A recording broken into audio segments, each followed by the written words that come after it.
Guy from Lynn, Massachusetts, who wrote 2 books. That's not a sentence you hear that much, but although for me, I'm sure it did, you know.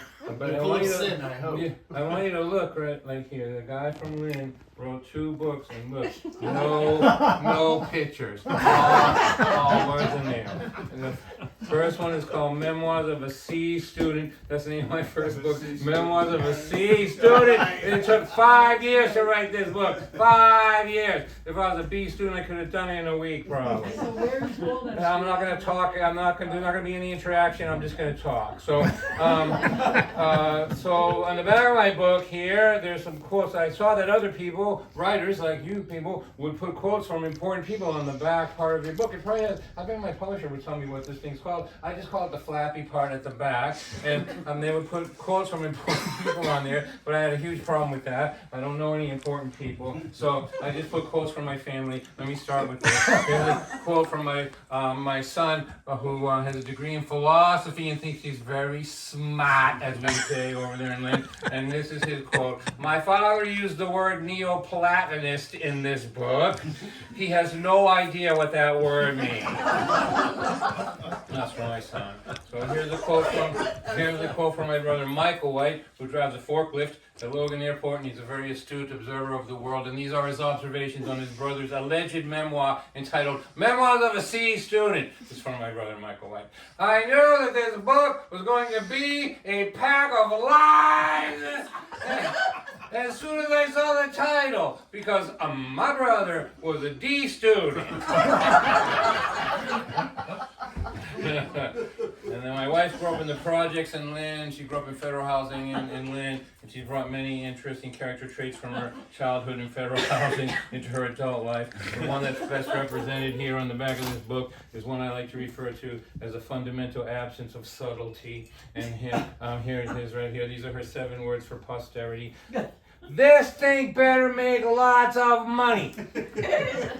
That's from my wife. So now you have a little bit of an idea about who we are. Now, the second book that I composed during COVID because I was making my side money at my concerts from people buying CDs, but nobody buys CDs anymore. So I decided I had to write a book because digital hasn't done to books what it's done to music. So I did it, and I had half of this book written. So it's called the Hitchhiking Years and 4 Other Stories.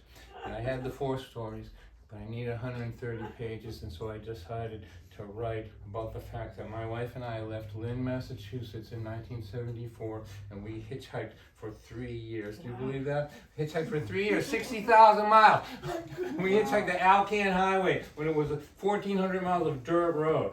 And there's a picture of us on the front there, and there's only one photograph because people didn't have cameras in their pockets in those days. This was a Polaroid, and it somehow survived all those years. I'm 17 years old in that picture, hitchhiking in Texas. And on the back, we went down to the Linway in Lynn, probably someplace where Vincent Fernini once stood, I'm sure, right there on the Linway. And we stuck our thumbs out to take a photograph. But my wife now, after all these years, told me the only place she's hitchhiking to has to have room service. Okay.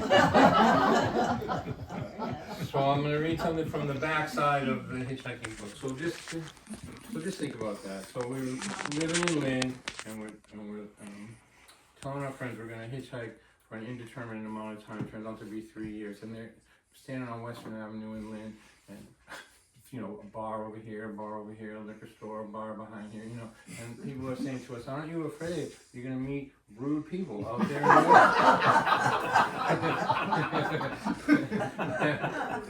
We're like, "No. I can't tell my rude story about No, I don't want to talk. I want to do the talking. Okay, that'll be good. Thank you. Afterwards, we can have an intervention." Okay, so this is from the back side of that.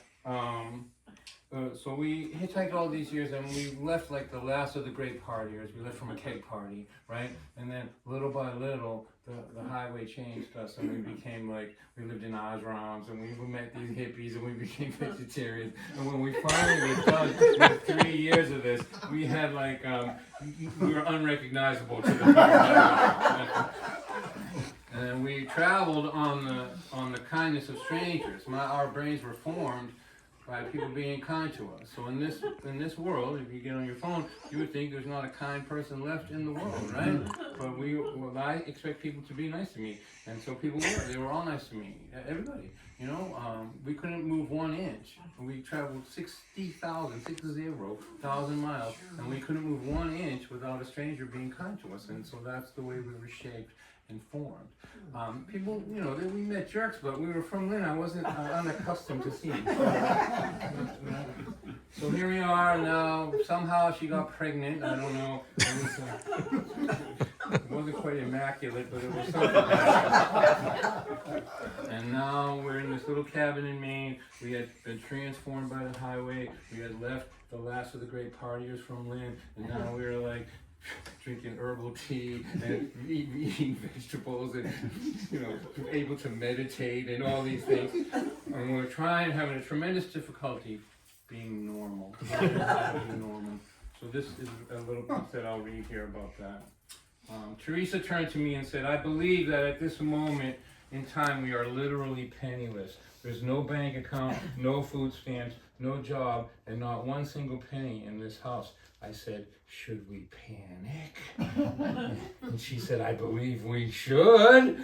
I think it's what normal people would do in this situation. And I said, right, normal people would be flipping out right now. I mean, we're living in a real house. We're going to have a real baby. And somebody might even give us a real television set. We're definitely on our way to becoming normal. So we should freak all the way out and not have any faith that things will work out, or that the universe loves us, or that any of that other stuff that the normal people think is hippie nonsense and a waste of time. She said, yup, we need to learn how to make the worst out of every situation at the earliest possible point, so we can be freaking out every day like everybody else.